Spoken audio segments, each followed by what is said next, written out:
Hello there. Welcome.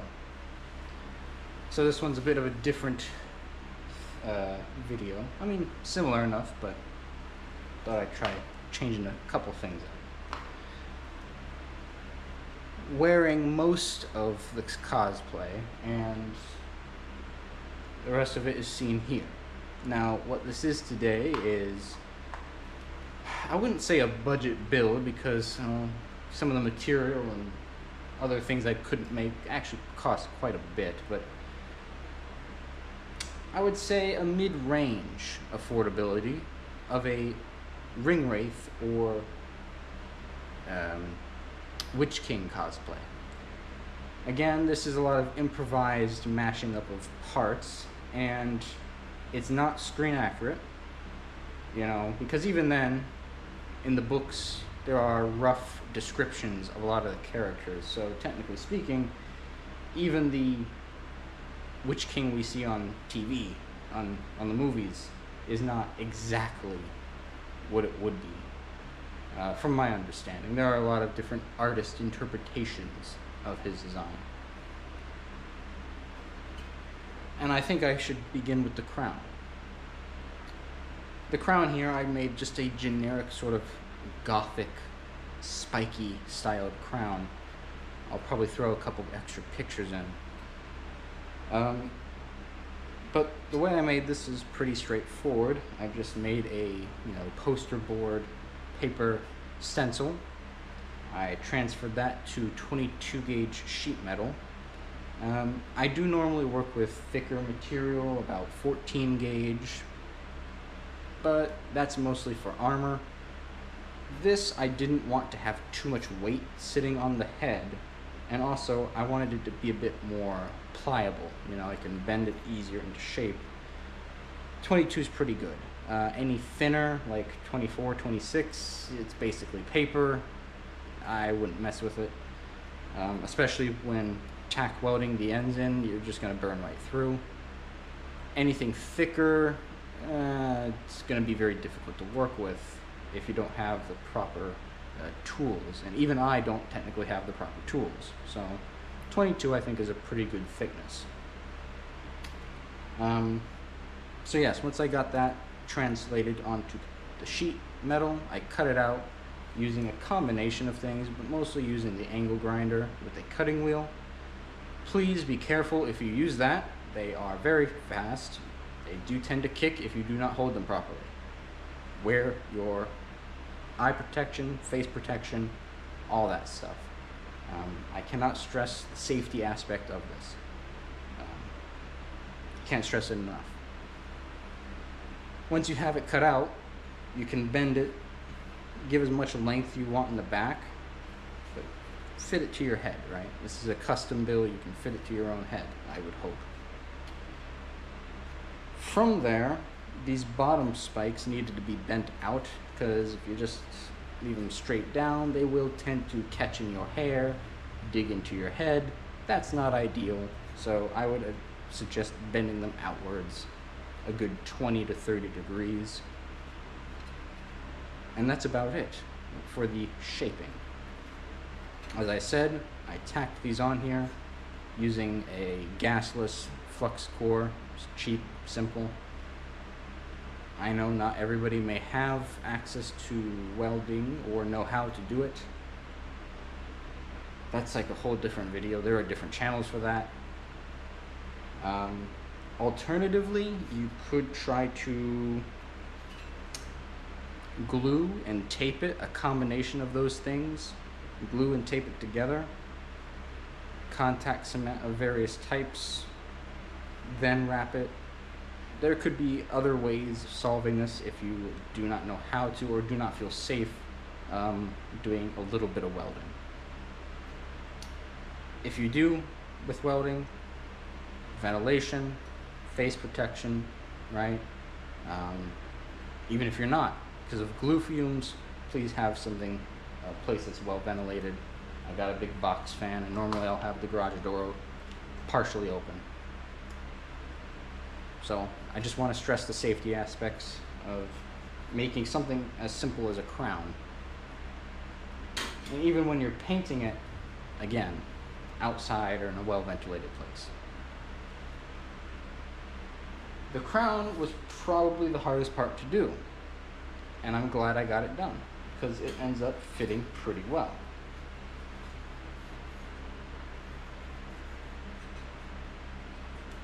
If I do say so myself. Now, the sword, I know there's a specific design that's out there. You know, you can look it up. I just have this old Zelda Master Sword prop that I bought like 8 years ago.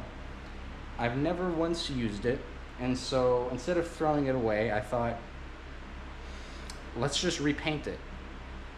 So again, this is a sort of a mishmash stand-in type of prop. I just painted it over. It's just foam. I can feel there's like a wire core in there somewhere. So that's very simple. You can go out and probably get something that's much more accurate to this, or do something just like this, getting a generic foam sword and painting it over however you'd like. There's no real straightforward way about it, you know. This really was just a case of reusing an old, otherwise useless prop, you know. Which, hey, it helps keep the cost down, so there's that. You can probably hear on my feet I have sabatons on. These are basically segmented little armored shoes. If you ever see scenes where like the ring wraiths are kind of stepping down, there's going to be like a few shots that emphasize the weight of their presence. It's those metal shoes, right? In a similar vein, we have these gauntlets here. They have little segmented spikes. I can't remember where I bought these.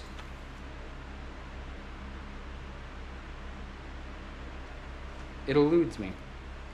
But again, there's not going to be a specific ring wraith gauntlet unless you custom order it. So what I would suggest is hunting online, searching around different websites until you find something that looks similar, which is what I did. So again, it's a look-alike, it's not exact. And it does feel like this glove on the inside is just a welding glove. It looks like they used a cheap welding glove as the sort of the core, the insert that they built the rest of this around. I will say it is quite comfortable. It is flexible enough to use, and you're able to still grip things relatively well. The leather strap does get a bit bulky in the way of gripping stuff, but it's not terrible. Then you have the face covering. This, you can look up like a morph suit mask or morph mask, something like that. But you can look that up, and it's literally just a face covering that will obstruct all features of your face. So that gives you the sort of ghoulish, faceless effect that the wraiths have. And as for the majority of your costume, just keep it very simple. A black t-shirt or black long sleeve, depending on how, you know, what you're comfortable with. I just have a black t-shirt on. A black pair of pants, dress pants, slacks, anything like that. Shoes, as long as the sabatons you're wearing cover the shoe, I don't really think it matters. I mean, I have dress shoes on. I just wore them because it's another black piece of clothing that's underneath, so if somehow it does get a little exposed down there, it's still just black. Same with the socks. So there's not much to describe there. The robe, this is actually just a black Jedi robe. So I use this for a couple other cosplays. Reusability is very key. And I do believe that is everything. So yes, there's a bit of, you know, you'll have to do a bit of searching to get the proper things, like I said, with the sabatons or the sword and the gauntlets. But other stuff is pretty generic and you can make it work. The crown is not necessary because, again, that is specific to just the Witch King. And if you want to go that route, there are some props out there, but they're like rubber and they're not really stiff, you know, that make his actual helmet from the movie. I didn't want to mess with that. You could go a couple other routes, making things out of foam perhaps, or from Warbler. I've not actually tried Warbler yet. I'm thinking of doing a couple experiments in the future with it. But for now, I'm just working with metal because that's what I'm familiar with. So I think it's time to put all this together. So let me kind of set the table aside.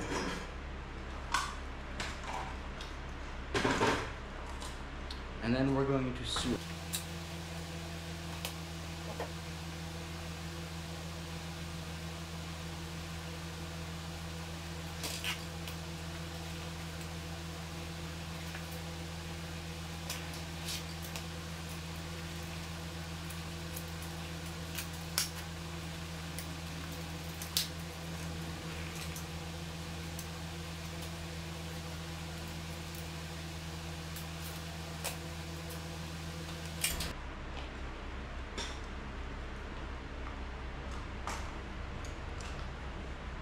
All right, and that's basically it here.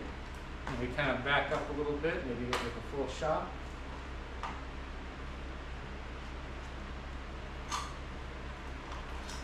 Yeah, you know, I was reaching out for Frodo on Weathertop.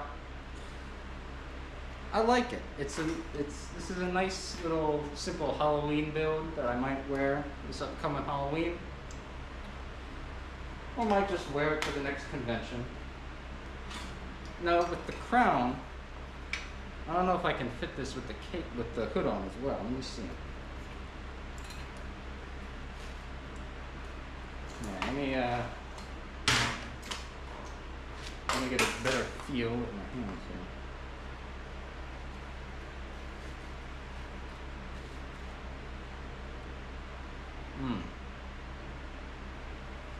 That seems to work. That seems to be center.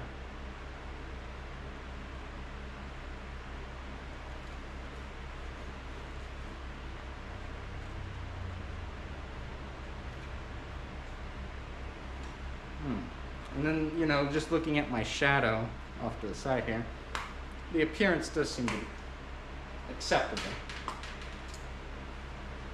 I'll have to review it in post. But right now, it does feel comfortable. You know, it's on there. Seems to work pretty well, I think. As for the coloration that I sprayed painted the crown, I might add an extra bit of black to it to kind of darken it to the rest of this, you know? It seems to be a little light, in my opinion.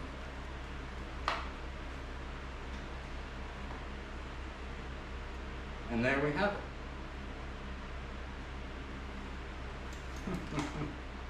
I like these little, you know, piecemeal cosplays. You know, they're fun, a little challenging in some areas, but not too challenging. And I think, you know, it's a good starter. You know, if you're just getting into cosplay, I think something like this is a great start.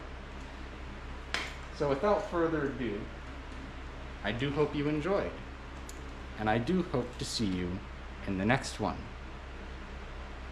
Peace. And have you seen this Baggins fellow around anywhere, by chance? That what you say?